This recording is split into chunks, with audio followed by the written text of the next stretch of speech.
Imagine this. You sit down to trade. You tell yourself, just one good trade today. The first trade loses. You feel it in your chest. So you take another, then another. By the end of the day, the account is damaged, not because the market was bad, but because you couldn't stop clicking. Later you say, my strategy failed. But deep down, you know the truth. The moment you should have stopped trading was the moment you kept trading. And here's the strange part. Most traders don't become profitable by trading more. They become profitable when they finally learn when not to trade. This is the hidden problem almost every trader faces, but few admit. Overtrading. Not because you're greedy, not because you're careless, but because trading feels like work only when you're clicking. We are taught in life that effort brings results. Study more, work more, try harder. So when traders struggle, they do the same thing. They trade more setups, more entries, more chances. But the market does not reward effort. It rewards patience. Most losing days do not start with a bad trade. They start with a second unnecessary trade. That second trade is usually not planned. It comes from emotion. A loss creates discomfort.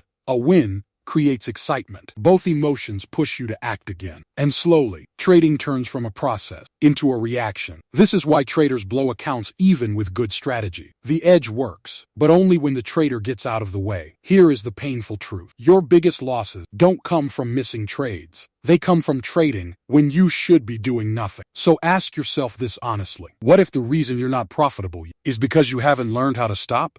To fix this problem, you must understand one thing first. Your brain is not designed to trade. It is designed to protect you and reward you. In trading, both systems work against you. When price moves fast, your brain releases dopamine. This is the chemical of excitement. It creates urgency. Your mind says, enter now, don't miss this. When a trade goes against you, fear appears. Fear says, fix this, exit, re-enter, do something. Both emotions push you toward action. This is called emotional hijack. It means emotions take control from logic. Now here is where most traders make it worse. They focus on the account balance, not the chart. A chart is neutral. It has no emotion, but the account is personal. It feels like survival. A red candle is just data. A red number feels like failure. So the brain reacts faster, stronger, and usually wrong. Let me show you how this plays out. A trader takes a clean setup, but keeps watching the profit. One tick up feels good. One tick down feels dangerous. He exits early. The trade later works perfectly. Another trader takes 2 planned losses. Nothing unusual, but her brain says, today is bad. You need to recover. She takes a trade with no edge. Then another. Losses stack. Not because the market changed, but because emotion took control. Another trader is simply bored.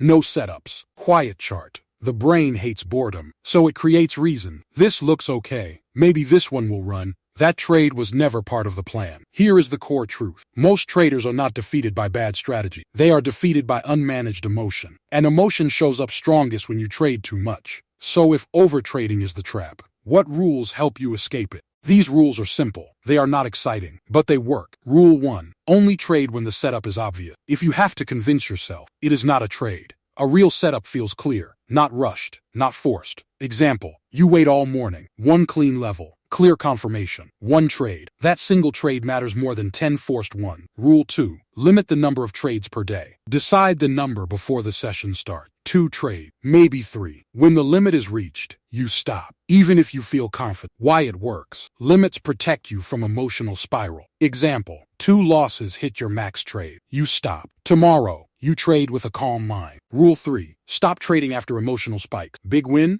Stop. Big loss? Stop. Strong emotion means reduced judgment. Example, you hit a large profit. Ego rises. Next trade is careless. Stopping locks in discipline. Rule 4. Judge yourself by execution, not money. Ask one question after every trade day. Did I follow my rules? Not. How much did I make? Why it works. Process creates consistency. Money follows later. Example, you lose but followed rules perfectly. That is a winning day. Rule 5. Schedule time to do nothing. Yes, literally. No charts. No entries, no scrolling. Why it works? It trains patience. Patience is a trading skill. Example, you step away during chop. You return only when clarity appears. These rules don't make you trade more. They make you trade less, but better. And when that happens, everything starts to change. When you stop overtrading, trading feels different, quieter, slower, almost boring. And that is a good sign. You stop chasing, you stop forcing, you stop reacting. The chart becomes information again, not a threat. One trader applied these rules for 3 months. He reduced trades by more than half. Wins stayed the same. Losses dropped sharply. His equity curve stopped swinging wildly. It began to climb slowly. No excitement, no drama, just steady growth. He said something powerful. I didn't learn how to trade better. I learned how to stop trading badly. This is the biggest truth most traders miss. Profit does not come from activity. It comes from restraint. The market pays patience. It punishes urgency. If this message felt familiar, you are not alone. Share your experience in the comment. Subscribe if you want more calm mindset lessons like this. And remember, trade the chart every single time.